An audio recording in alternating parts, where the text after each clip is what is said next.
Many Canadians think the terrible conditions at residential schools would have been improved if government leaders and if voters of the day had just known how bad things were, that it's only with today's beliefs and standards that the conditions look deplorable.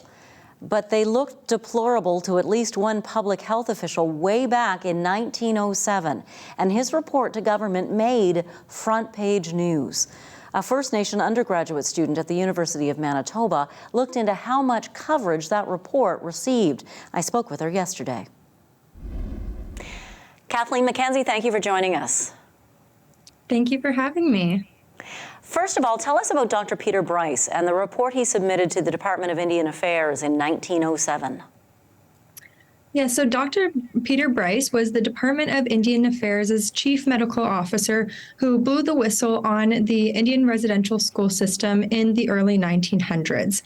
He did this by releasing a 1907 report on the inadequate care that Indigenous children were receiving in some of the schools at the time.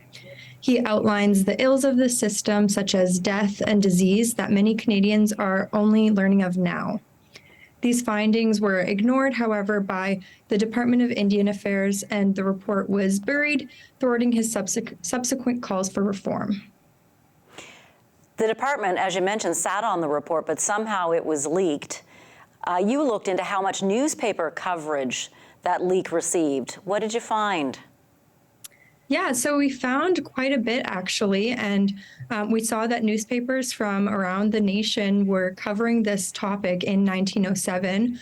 We saw Canadian headlines talking about this from Ottawa, Victoria, and Toronto, publishing newspaper articles showcasing this information. These newspapers published articles describing the absolute inattention to bare necessities of health and the large percentage of deaths occurring in residential schools that were made apparent by Bryce's report. How did the public react? There was not much public support. While this story was getting out all over the country, we didn't see many calls to action from regular Canadian citizens to have some action from church leaders and government leaders. How do you feel about that? As an Indigenous person, it is disappointing. However, we can't change what happened in the past, and really we just hope that this information now really sheds a light on the truth out of the whole truth and reconciliation piece. And because this indifference really needs to be revealed and acknowledged. We say in our culture that truth can lead to freedom. And by sharing these truths, however hard they may be, we are becoming free from this past of hurt and anger. What happened with Dr. Bryce and his career?